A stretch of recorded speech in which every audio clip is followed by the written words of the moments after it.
अस्सलामुअलैकुम। साक्षी खबर में आपका इस्तकबाल है। आज 9 जमादी सानी है। सुर्खियों से पहले सुनते हैं हदीस शरीफ। बिस्मिल्लाहिर्रहमानिर्रहीम। हुजूर अकरम सल्लल्लाहु अलैहि वसल्लम ने इरशाद फरमाया, दो नेमतें ऐसी हैं जिनमें अक्सर लोग खसारे में रहते हैं, यानी सही कदर नहीं कर पाते। वो हैं सेहत और फराखत। और अब सुर्खियां। नोटबंदी के फैसले को सुप्रीम कोर्ट ने जायज ठहराया। 4-1 की अक्सरियत से अदालत उज़्मा ने किया फैसला। गुंटूर सानिहे में पुलिस की कार्रवाई। ओयूरू श्रीनिवास को किया गया गिरफ्तार। हफ्ते रोजा पेंशन तकसीम तकारीब का एपी भर में एहतमाम। कल राजमंड्री में जगन का जलसेआम। तैयारियां मुकम्मल। सरपंचों की तायद में कांग्रेस का धरना। टीपीसीसी चीफ रेवंत रेड्डी गिरफ्तार।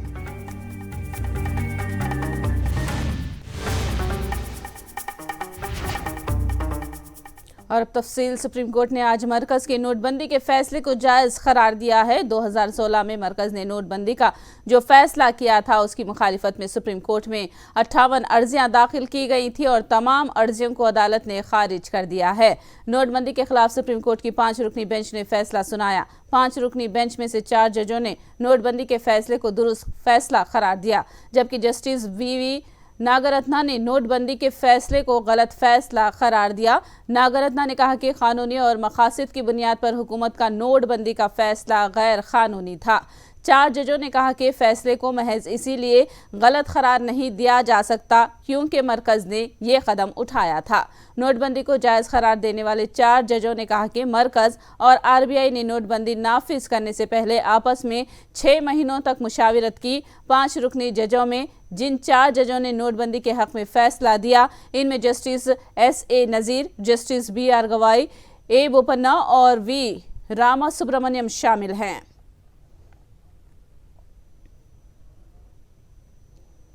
साबिक मरकजी वजीर कानून अश्विनी कुमार ने नोटबंदी के फैसले का रद्द-ए-अमल कुछ इस तरह से दिया है। जो खबरें आ रही हैं उसके मुताबिक सुप्रीम कोर्ट का जो फैसला है वो यही है कि जो सरकार का निर्णय था डिमोनेटाइजेशन के मुतालिक, वो एक आर्थिक नीति के मुतालिक डिसीजन था और वो डिसीजन संविधान की मर्यादा के अनुकूल है, इसलिए सुप्रीम कोर्ट ने इसको वैध ठहराया है। ये बहुत अहम मुद्दा था, इस पे बहुत अहम कानूनी नुक्ते पेश किए गए थे। कोर्ट ने अपने विचार और विवेक के मुताबिक जो फैसला किया है, अब उस फैसले को स्वीकार करना होगा। और एक बात मैं मानता हूँ, कहीं ना कहीं यही भी कोर्ट के सामने रही होगी ज़रूर, कि अब 6 साल के बाद इस फैसले में जो पॉइंट्स हैं वो अब एकेडमिक हो गए हैं। ये कहा भी था, मगर उन्होंने फैसला किया है। नोटबंदी से मुतालिक सुप्रीम कोर्ट के फैसले का बीजेपी ने खैर मकदम किया है। बीजेपी के सीनियर लीडर रविशंकर प्रसाद ने कहा कि सुप्रीम कोर्ट ने हुकूमत के फैसले को कबूल किया जो कानूनी दायरे में किया गया था। The Honorable Supreme Court, by a majority judgment, found the entire decision-making process to be fair and reasonable. दूसरी बात, कोर्ट ने कहा कि the government has got the right and discretion to undertake economic policy decisions, and those decisions have to be appreciated unless there is something arbitrariness in it. Rahul Gandhi ji से एक सवाल, आपने देश भर में जो कैंपेन किया नोटबंदी के खिलाफ, आप सॉरी बोलेंगे जब सुप्रीम कोर्ट ने इसको सही माना? साबिक मरकजी वजीर फाइनेंस चिदम्बरम ने नोटबंदी पर सुप्रीम कोर्ट के दिए गए फैसले पर अपना रद्द-ए-अमल दिया है। चिदम्बरम ने कहा कि अवाम की अक्सरियत ने इस फैसले को जायज नहीं ठहराया था, ताहम जब सुप्रीम कोर्ट ने फैसला दिया है तो इसे मानना ही पड़ेगा। चिदम्बरम ने 5 में से एक जज के हुकूमत के खिलाफ दिए गए फैसले का हवाला देते हुए कहा कि खातून जज ने हुकूमत की बेकायदगियों की निशानदही की है। तेलंगाना प्रदेश कांग्रेस कमेटी के सदर रेवंत रेड्डी को पुलिस ने आज उनके घर के करीब गिरफ्तार कर लिया। रेवंत रेड्डी सरपंचों को फंड्स की अदम फराहमी के खिलाफ एहतजाज के लिए इंदिरा पार्क जाने की कोशिश कर रहे थे। उस वक्त पर पुलिस और रेवंत रेड्डी में बहस व तकरार हुई। पंचायत राज इदारों को फंड्स मुहैया न करने पर रेवंत रेड्डी ने केसीआर हुकूमत को शदीद तनकीद का निशाना बनाया। कांग्रेस के नायब सदर मल्लू रवि को भी पुलिस ने गिरफ्तार घर पर नजरबंद रखा था और मल्लू रवि ने कहा कि अपोजिशन को एहतजाज से रोकना हुकूमत का गैर जमहूरी इक़दाम है। కేంద్ర ప్రభుత్వం విడుదల చేయాల్సిన నిధులు, రాష్ట్ర ప్రభుత్వం విడుదల చేయాల్సిన నిధులు గ్రామ పంచాయతీలకు విడుదల చేయకపోవటం వల్ల గ్రామ పంచాయతీల అభివృద్ధి కుంటుపడింది. వెంటనే నిధులు విడుదల చేయాలని కేంద్ర రాష్ట్ర ప్రభుత్వాల మీద ఒత్తిడి తీసుకొని రావటానికి కాంగ్రెస్ పార్టీ ఇందిరా పార్కు దగ్గర ధర్నా కార్యక్రమం ఇవాళ చేపట్టాలని పిలిపిస్తే ఇవాళ పిసిసి అధ్యక్షుడితో సహా అందరు నాయకుల్ని హౌస్ అరెస్టులు, మామూలు అరెస్టులు చేయటం ఇది ప్రజాస్వామ్యానికి గొడ్డల పెట్టు లాంటిది. దీన్ని తీవ్రంగా కాంగ్రెస్ పార్టీ ఖండిస్తూ కాంగ్రెస్ పార్టీ శ్రేణులందరూ కూడా మండల స్థాయిలో, జిల్లా స్థాయిలో నిరసన కార్యక్రమాలు తెలియజేసి सर्जिकल स्ट्राइक के मौजू को तेलंगाना बीजेपी के सदर बंडी संजय ने एक बार फिर मंजरेआम पर लाया है। याद रहे कि जीएचएमसी इंतखाबात में भी बंडी संजय ने सर्जिकल स्ट्राइक की बात की थी और अब इसी बात का इरादा किया है। खैरताबाद हल्के में बुथ सतह के कारकुनों के इजलास में उन्होंने शिरकत की। जमीनी सतह पर बीजेपी को मजबूत करने पर पार्टी ने तवज्जो मरकूज की है। बंडी संजय ने इल्जाम लगाया कि हुकूमत के चंद बड़े अफराद पीएफआई जैसी तंजीमों की हौसला अफजाई कर रहे हैं।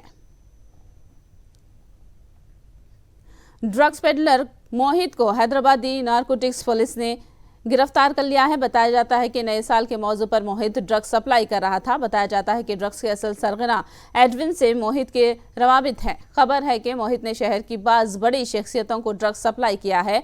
वहीं ओहदेदारों ने इसके फोन में शहर के नामवर अफराद के नाम होने की निशानदही की है। पुलिस इस बात की जांच कर रही है कि उसने किस किस को ड्रग्स सप्लाई किया है। एपी हुकूमत ने रियासत भर में हफ्त रोजा पेंशन तकारीब मनाने का फैसला किया है। इसी जमन में कल राजमंड्री में एक बड़ा जलसे-ए-आम मुनाकिद किया जा रहा है, जिसमें वजीर आला जगन मोहन रेड्डी शिरकत करने वाले हैं। राजमंड्री में मुनाकिद होने वाले इस जलसे की तैयारियों का वुज़रा और पार्टी कायदीन ने जायजा लिया। रियासती वजीर वेणुगोपाल कृष्णा ने कहा कि जगन ने पेंशन की रकम में इजाफा करने के साथ साथ मुस्तहिकीन की तादाद में भी इजाफा किया है। उन्होंने अवाम से जलसे-ए-आम को कामयाब बनाने की अपील की है।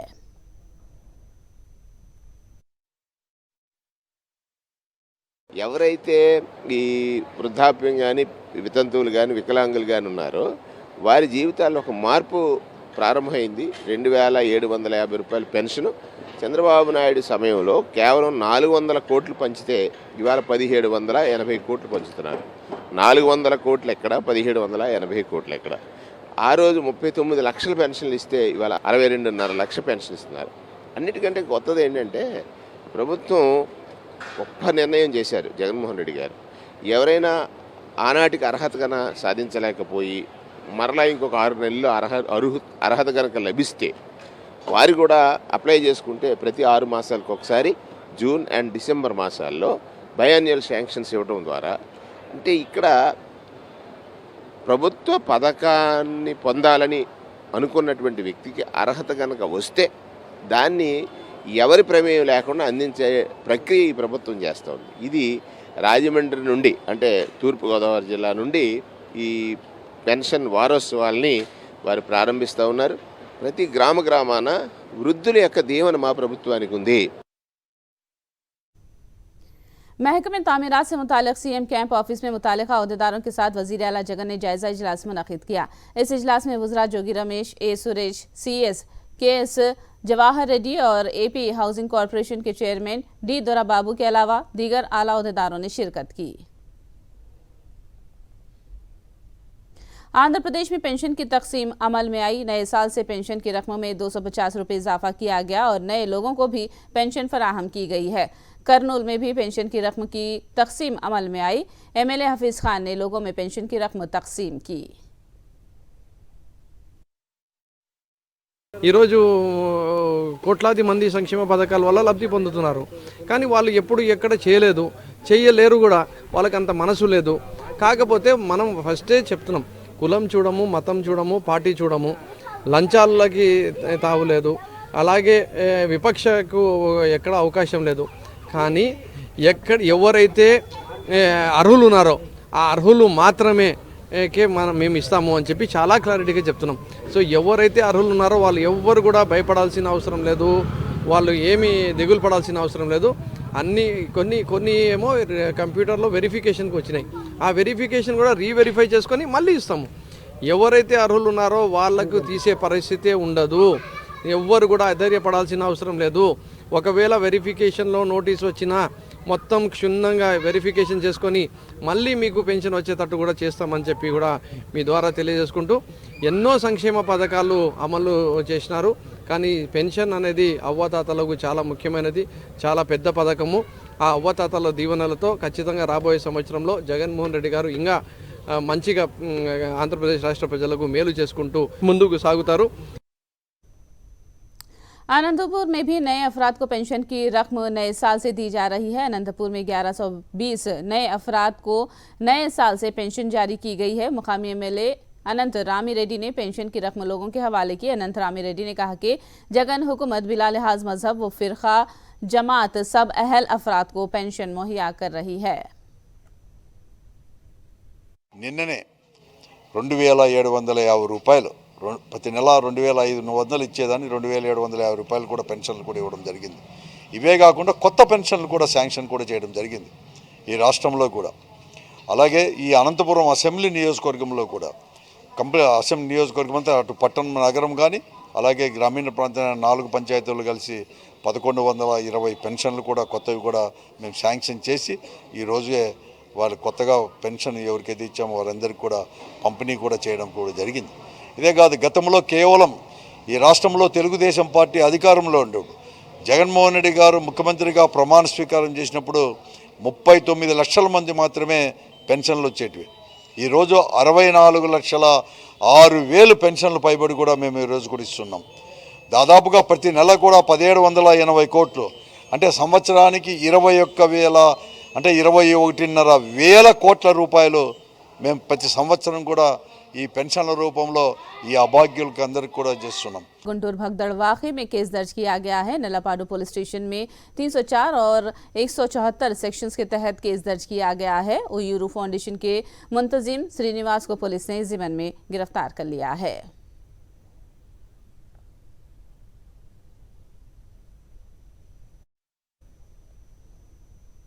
गुंटूर वाकई में चंद्रबाबू समेत दीगर के खिलाफ कार्रवाई करने की गुंटूर एमएलए मोहम्मद मुस्तफ़ा की क़ियादत वाली वफ्द ने जिला एसपी से मांग की है। एजिमन में एमएलए मुस्तफ़ा, मेयर मनोहर और कॉरपोरेटरों ने तहरीरी शिकायत दर्ज कराई है। बाबू को सानिया की अमवात का जिम्मेदार ठहराते हुए A1 करार देने पर जोर दिया। कायदीन ने कहा कि बाबू को गुंटूर के अवाम जरूर सबक सिखाएंगे।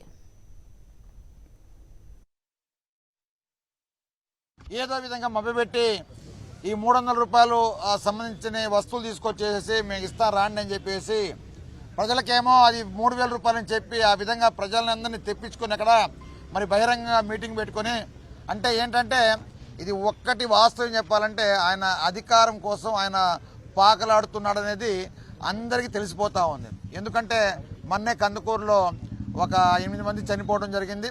కనీసం అది చూసినా బుద్ధి తీసుకోవాల్సిన పరిస్థితి ఉంది. మరి అది కూడా కాకుండా ఆయన ఏదో వంటి పోకడగా పోతూ మరి గుంటూరు నగరంలో సంబంధించి 2 ముస్లిం మైనార్టీలు, ఒక మరి ఎస్సీ సంబంధించి మరి ఈ విధంగా 3 చనిపోవడం జరిగింది. ఇంకా హాస్పిటల్లో ఒక 2-3 కూడా వాళ్ళ పరిస్థితి కూడా బాగాలేదనేది వాస్తవం అనమాట. ఎందుకంటే ఆయనకి ఎంతసేపటికి అధికారం కావాలి, ఏ విధంగా అధికారం తీసుకొచ్చుకోవాలనే ఆ ఆరాటంలో మరి ప్రజలు ప్రాణాలను బలిగొన్న వ్యక్తి ఎవరంటే చంద్రబాబు నాయుడు గారి నుంచి స్పష్టంగా చెప్పొచ్చు.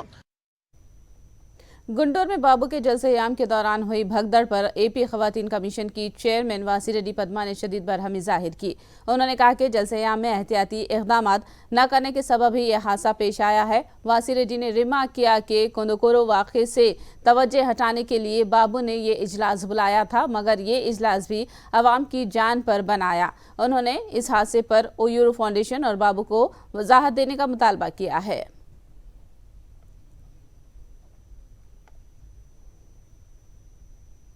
पहले कंदकुरु और अब कल गुंटूर में भगदड़ के वाकयात पर एपी बीजेपी सदर सोमवीर राजू ने अफसोस का इजहार किया। उन्होंने कहा कि इख्तिदार और तरशीर की हिर्स में अवाम की जिंदगियों से खिलवाड़ किया गया है। उन्होंने शदीद मजम्मत की और भगदड़ वाक़े की महलूकीन के विरसा के साथ इजहार ताज़ियत किया। కందుకూరులో జరిగిన సంఘటన మరొక ముందే ఇది జరగడం నిర్వాహకుల వైఫల్యం, అమాయకమైన ప్రజల ప్రాణాలతో చెలగాటం. ఇలాంటి దుర్ఘటన రాబోయేటువంటి రోజుల్లో జరగకుండా జాగ్రత్త పడాలి. అధికారమే పరమావధి అనే ఆలోచనతో ఇలాంటి చర్యలు పేద ప్రజల జీవితాలతో చెలగాటంగా భారతీయ जनता पार्टी భావిస్తుంది. एनटीआर जिला कलेक्टोरेट में सरकारी मुलाजिमीन के लिए फेस रिकग्निशन हाजिरी का तरीक़ाकार शुरू किया गया है। जिला कलेक्टर डहली राव ने ऐप के जरिए अपनी हाजिरी दर्ज की और मुलाजिमीन को ऐप के बारे में जानकारी फराहम की।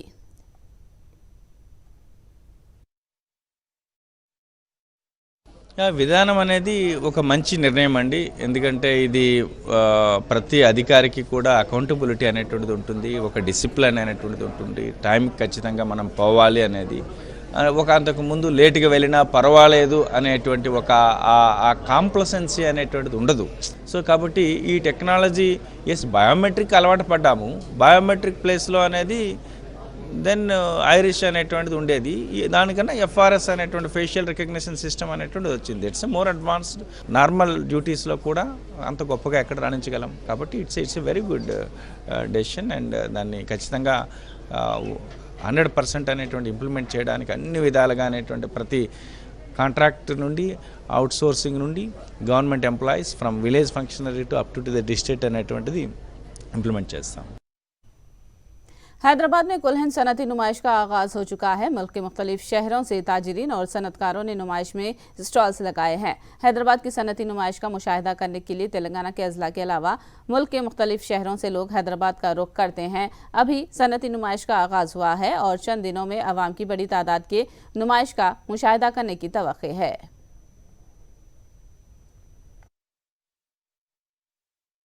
సో మేము ఇన్ఫోసిస్లో వర్క్ చేస్తున్నాం, ఐటీ ఎంప్లాయీ. ఫస్ట్ టైం నిన్న సోషల్ మీడియాలో చూసి ఎగ్జిబిషన్ ఉంటే ఇక్కడ వచ్చాను. ఇంత పెద్ద ఎగ్జిబిషన్ ఫస్ట్ టైం చూస్తున్నాను. కొంచెం జనాలు తక్కువ ఉండాలి, ఇంకా ఫిబ్రవరి వరకు ఉంటుంది కాబట్టి మేము మళ్ళీ వచ్చి చూస్తాము. ఇక్కడ ఉన్న స్టాల్స్ వరకు మీకు ఎక్స్పీరియన్స్ ఎలా ఉంది, నచ్చినాయా, చూసారా? అవును, ఇప్పుడే వచ్చాను, చూస్తున్నాము, బాగా నచ్చాయి. సో డిఫరెంట్ టైప్స్ ఆఫ్ కేటగిరీలో షాప్స్ ఉన్నాయి. సో చాలా బాగున్నాయి ఎక్స్పీరియన్స్. నేను కర్నూలు నుంచి వచ్చాను. ఇప్పుడే చూసాను, మేము సోషల్ మీడియాలో చూసి వచ్చాము. ఆల్మోస్ట్ 2000+ స్టాల్స్ ఉన్నాయని చెప్పారు. మేము వచ్చి ఎక్స్ప్లోర్ చేస్తున్నాము ఏమేమి ఉన్నాయని చెప్పేసి. ఆల్మోస్ట్ ప్రెజెంట్ చూసాము. ఇక్కడ ఇప్పుడు నాకు ఇనాగ్రేషన్ చేశారు హరీష్ రావు గారు, వచ్చి వాళ్ళందరూ వచ్చి చాలా బాగుంది. ఇంకా ఇది చాలా సక్సెస్ అవుతుందని నేను చూస్తున్నాను. आदिलाबाद जिला बुध के एमएलए राठौड़ बापूराव तनाजे में घिर गए हैं। रियल एस्टेट ताजिर किरण को हरासा करने का ऑडियो टेप मंजर आम पर आने से सनसनी फैल गई है। प्लॉट खरीद कर रकम नहीं देने का रियल एस्टेट ताजिर किरण ने एमएलए पर इल्जाम लगाया है। उन्होंने एमएलए से जान का खतरा होने की अहदेदारों से फरियाद की है। హలో సార్, చెప్పండి సార్, ఏమంటున్నారు ఇందాక? అదే ఎవరో వచ్చి ప్లాట్ చూస్తున్నాడు వెన్నూరు వాళ్ళట. చూస్తారు కదా సార్, 1.5 years 2 years నుంచి టైం ఇచ్చిన తర్వాత డబ్బులు సార్. ఉంటాయి, పైసలు ఉంటాయి, దునియా కూడా ఉంటది సార్. దునియా సంవత్సరం ఉంటుంది, సంవత్సరాలు పేమెంట్ లెక్క చేసుకోవాలి కానీ లేని పని లొల్లి పెట్టుకోకండి. ఇక్కడ మేము తీసుకున్న పైసలు అయితే ఇవ్వమన్నా అనలే కదా ఇప్పుడు. కానీ ఎప్పుడు సార్ 4 సంవత్సరాలు అవుతుంది. ఆయన కదా జిమ్మేదారు. నేను ఇస్తాను వేసిన తర్వాత ఇచ్చేస్తాడు, సోనాలే అన్ని అమ్ముకుంటూనే ఉన్నాడు కదా సార్. నాకు రూపాయి తెచ్చిచ్చిండు అందులోకి వెళ్ళి చెప్పండి ఒక మాట. మీరు ఇయ్యాలా లేదా మరి అడ్వాన్స్ కూర్చుంటే అయిపోతుంది కదా. మరి ఎవరు కూర్చొని అన్నారు సార్? కాదు సార్, ఎవరు కూర్చొని అన్నారు? ఎందుకు మీ దగ్గరకు వస్తుంది? మాటిమాటికి మీ దగ్గరికి ఎందుకు వస్తుంది? నా దగ్గరికి రా అని చెప్పిన నేను, మీ దగ్గరికి ఎందుకు వస్తుంది? నేను పైసలు ఇవ్వాలి కదా. మరి ఇచ్చేసేయండి ఆయనకి. మీరు ఇచ్చేస్తే ఆయన నాకు తెచ్చి ఇచ్చేస్తాడేమో. మరి ఇవ్వండి. ఇన్ని రోజులైంది సార్ నేను మిమ్మల్ని అడిగినా? నేను మిమ్మల్ని అడగట్లే. నేను ఆయన ద్వారా ఆయనకి ఇచ్చిన డబ్బులు ఆయన మీకు ఇచ్చిండు. మీరు ఆయనకి ఇచ్చేది ఉంటే ఆయనకు మీరు ఏం చేస్తారో చెయ్యండి. నేను మిమ్మల్ని అడగట్లే కదా. నేను అడిగిన ఒకసారి సార్ నా పైసలు ఇవ్వండి అని. ఆయన కదా సార్ మధ్యలో ఉన్నది. అన్నారట కదా, అవును పైసలు నాకు అవసరం, నాకు జిమ్మేదారు లేదు, నువ్వు తెచ్చి అన్నావు కదా. అవును అన్నాను. ఆయననే కదా సార్ మధ్య నుండి తీసుకుంది పైసలు. చూస్తాయి. సరే సార్, నేను దందనే చేస్తలేను. जम्मू कश्मीर के राजौरी जिले के डंगरी गांव में होने वाले धमाके में एक बच्चा हलाक और 5 दूसरे जख्मी हो गए। ये धमाका उस मुतासरा शख्स के घर पर हुआ जहां कल दहशतगर्दों ने हमला किया था। पुलिस ने बताया कि कल जिस मुकाम पर फायरिंग हुई थी उसी मुकाम पर आज धमाका हुआ। धमाके में जख्मी होने वाले 5 अफराद में से एक की हालत नाजुक बताई जा रही है। ये धमाका उस वक्त हुआ जब सिक्योरिटी फोर्स मुश्तबा दहशतगर्दों को तलाश कर रही थी जिन्होंने कल फायरिंग की थी।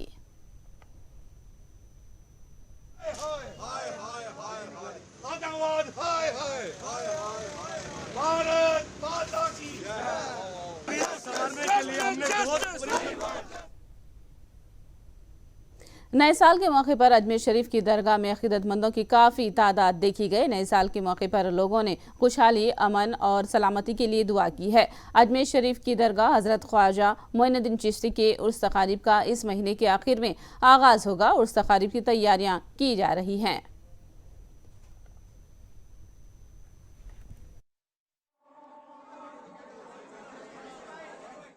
रोज़ बनते हैं, बनकर टूट जाते हैं, वही अजमेर आते हैं जिन्हें ख्वाजा बुलाते हैं। सबसे पहले तो मैं नए साल की आप सबको बहुत बहुत मुबारकबाद पेश करता हूँ।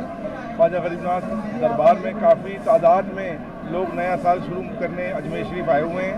हर साल ही ख्वाजा साहब के चाहने वाले दूर दूर से कोने कोने से शहर से आते हैं और ख्वाजा साहब के दरबार में अपने मन की मुरादें मांगते हैं कि उनका पूरा साल भर जो आने वाला नया साल होता है वो एक कामयाब रहे। तो गरीब नवाज की बारगाह में इस साल तो छठी शरीफ में 30 दिसंबर को भी थी, तो उसमें भी तमाम यहाँ जो ज़ायरीन आए थे वो भी अभी तक यहाँ रुके हुए हैं कि भाई नए साल के मौके पर गरीब नवाज में हाजिरी दे करके अपने घर जाएंगे। आखिर में सुर्खियां एक बार फिर। नोटबंदी के फैसले को सुप्रीम कोर्ट ने जायज ठहराया। 4-1 की अक्सरियत से अदालत उज़्मा ने किया फैसला। गुंटूर सानिहे में पुलिस की कार्रवाई, उयूर श्रीनिवास को किया गया गिरफ्तार।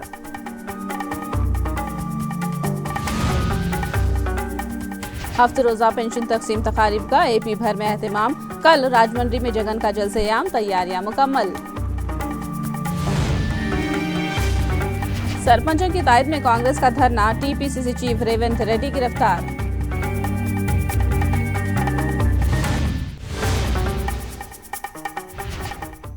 साक्षी खबर में फिलहाल इतना ही। साक्षी टीवी पर खबरों का सिलसिला जारी रहेगा।